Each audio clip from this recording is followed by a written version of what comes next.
who said to one another in anger, "Why was the ointment wasted in this way?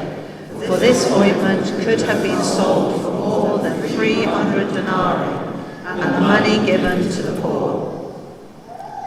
And they scolded her. But Jesus said, "Let her alone. Why do you trouble her? She has performed a good service for me.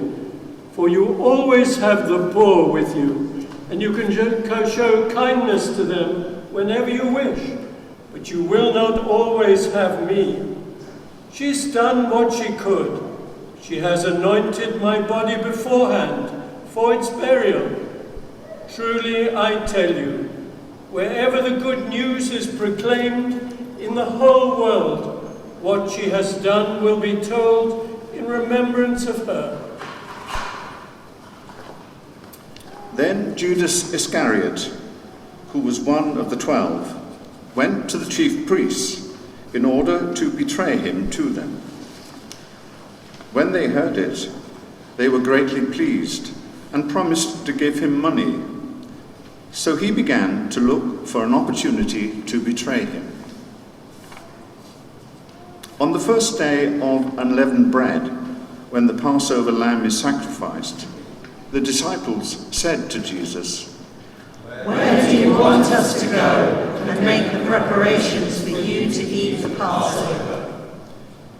So he sent 2 of his disciples, saying to them, "Go into the city, and a man carrying a jar of water will meet you.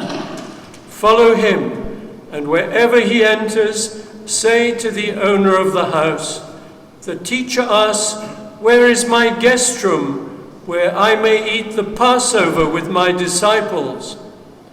He will show you a large room upstairs, furnished and ready. Make preparations for us there."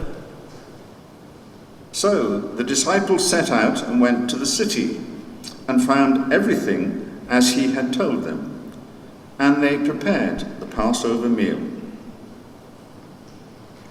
When it was evening, Jesus came with the 12, and when they had taken their places and were eating, Jesus said, "Truly I tell you, one of you will betray me, one who is eating with me." They began to be distressed and to say to him one after another, "Surely not I." Jesus said to them, "It is one of the 12, one who is dipping bread into the bowl with me. For the Son of Man goes as it is written of him, but woe to the one by whom the Son of Man is betrayed. It would have been better for that one had he not been born."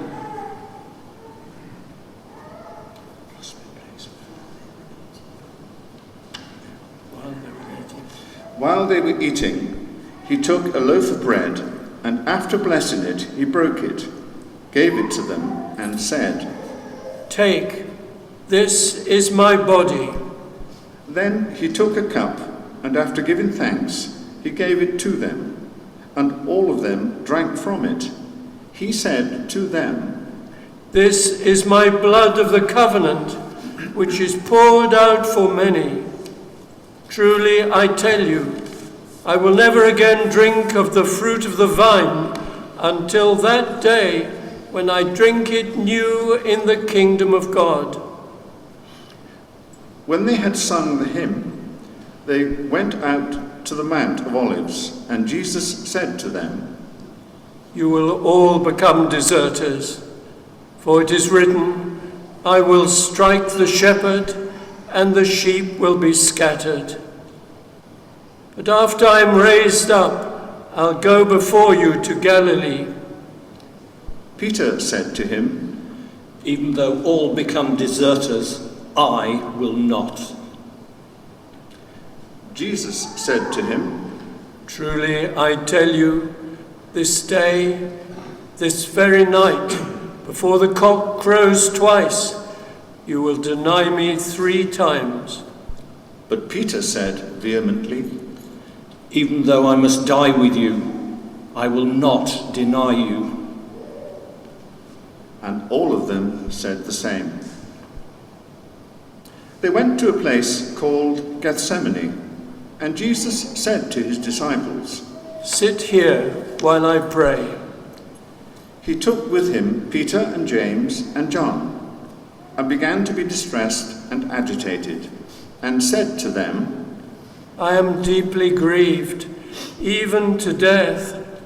Remain here and keep awake." And going a little farther, he threw himself on the ground and prayed that, if it were possible, the hour might pass from him. He said, "Abba, for you all things are possible. Remove this cup from me, yet not what I want, but what you want." Jesus came and found them sleeping, and he said to Peter, "Simon, are you asleep? Could you not keep awake 1 hour? Keep awake and pray, that you may not come into the time of trial. The spirit indeed is willing, but the flesh is weak." And again he went away and prayed, saying the same words. And once more he came and found them sleeping, for their eyes were very heavy, and they did not know what to say to him. He came a third time and said to them, "Are you still sleeping and taking your rest? Enough. The hour has come. The Son of Man is betrayed into the hands of sinners. Get up, let us be going. See, my betrayer is at hand." Immediately, while he was still speaking, Judas, one of the 12, arrived. And with him there was a crowd with swords and clubs from the chief priests, the scribes, and the elders.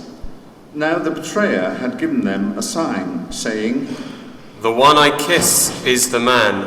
Arrest him and lead him away under guard." So when he came, he went up to him at once and said, "Rabbi." and kissed him. And they laid hands on him and arrested him. But one of those who stood near drew his sword and struck the slave of the high priest, cutting off his ear.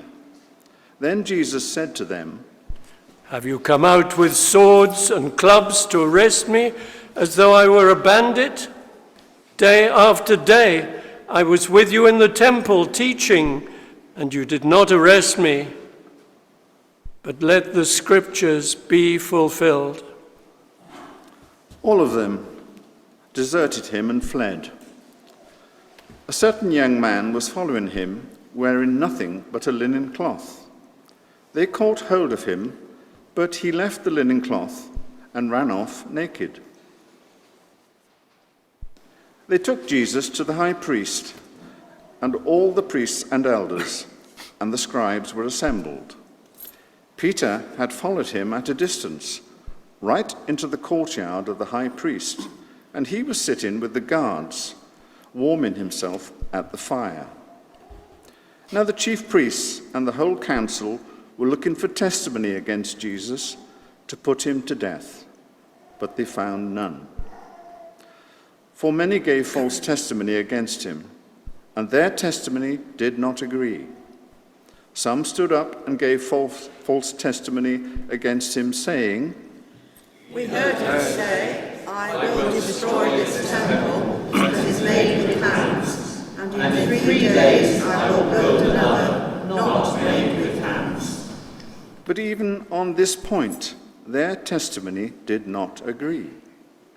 Then the high priest stood up before them and asked Jesus, Have you no answer? What is it that they testify against you? But he was silent and did not answer.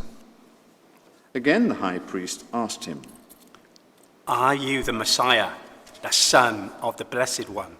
Jesus said, I am, and you will see the Son of Man seated at the right hand of the power, and coming with the clouds of heaven. Then the high priest tore his clothes and said, Why do we still need witnesses? You have heard his blasphemy. What is your decision?" All of them condemned him as deserving death. Some began to spit on him, to blindfold him, and to strike him, saying to him, Prophesy. The guards also took him over and beat him. While Peter was below in the courtyard, one of the servant girls of the high priest came by. When she saw Peter warming himself, she stared at him and said, "You also were with Jesus, the man from Nazareth." but he denied it, saying, I do not know or understand what you're talking about. And he went out into the forecourt. Then the cock crowed. And the servant girl, on seeing him, began again to say to the bystanders, "This man is one of them." but again he denied it. Then after a little while, the bystanders again said to Peter, Certainly you are one of them, for you are a Galilean. But he began to curse, and he swore an oath. I do not know this man that you're talking about. At that moment, the cock crowed for the second time. Then Peter remembered that Jesus had said to him, "Before the cock crows twice, you will deny me 3 times." And he broke down and wept. As soon as it was morning, the chief priests held a consultation with the elders and scribes and the whole council. They bound Jesus, led him away, and handed him over to Pilate. Pilate asked him, "Are you the king of the Jews?" Jesus answered him. You say so. Then the chief priests accused him of many things. Pilate asked him again. "Have you no answers? See how many charges they bring against you." But Jesus made no further reply, so that Pilate was amazed. Now at the festival he used to release a prisoner for them, anyone for whom they asked. Now a man called Barabbas was in prison with the rebels who had committed murder during the insurrection. So the crowd came and began to ask Pilate to do for them according to his custom. Then he answered them, "Do you want me to release for you the king of the Jews?" For he realized that it was out of jealousy that the chief priests had handed him over. But the chief priests stirred up the crowd to have him release Barabbas for them instead. Pilate spoke to them again. "Then what do you wish me to do with the man you call the king of the Jews?" They shouted back. Crucify him. Pilate asked them, "Why? What evil has he done?" but they shouted all the more. Crucify him. So Pilate, wishing to satisfy the crowd, released Barabbas for them, and after flogging Jesus, he handed him over to be crucified. Then the soldiers led him into the courtyard of the palace, that is, the governor's headquarters, and they called together the whole cohort. And they clothed him in a purple cloak, and after twisting some thorns into a crown, they put it on him, and they began saluting him. Hail, King of the Jews! They struck his head with a reed, spat upon him, and knelt down in homage to him. After mocking him, they stripped him of the purple cloak and put his own clothes on him. Then they led him out to crucify him. They compelled a passerby who was coming in from the country to carry the cross. It was Simon of Cyrene, the father of Alexander and Rufus. And they brought Jesus to the place called Golgotha, which means the place of a skull. And they offered him wine mixed with myrrh, but he did not take it. and they crucified him, and divided his clothes among them, casting lots to decide what each should take. It was 9 o'clock in the morning when they crucified him. The inscription of the charge against him read, "The King of the Jews." And with him they crucified 2 bandits, one on his right and one on his left. Those who passed by derided him, shaking their heads and saying, You who destroy the temple and build it in 3 days, save yourself and come down from the cross. In the same way, the chief priests, along with the scribes, were also mocking him among themselves and saying, He saved others, he cannot save himself. Let the Messiah, the King of Israel, come down from the cross now, so that we may see and believe. Those who were crucified with him also taunted him. When it was noon, darkness came over the whole land until 3 in the afternoon. At 3 o'clock, Jesus cried out with a loud voice, Eloi, Eloi, lama sabachthani, which means, my God, why have you forsaken me? when some of the bystanders heard it, they said, Listen, he is calling for Elijah. and someone ran, filled a sponge with sour wine, put it on a stick, and gave it to him to drink, saying, Wait, let us see whether Elijah will come to take him down. Then Jesus gave a loud cry and breathed his last. And the curtain of the temple was torn in 2, from top to bottom. Now when the centurion who stood facing him saw that in this way he breathed his last, he said, Truly, this man was God's son.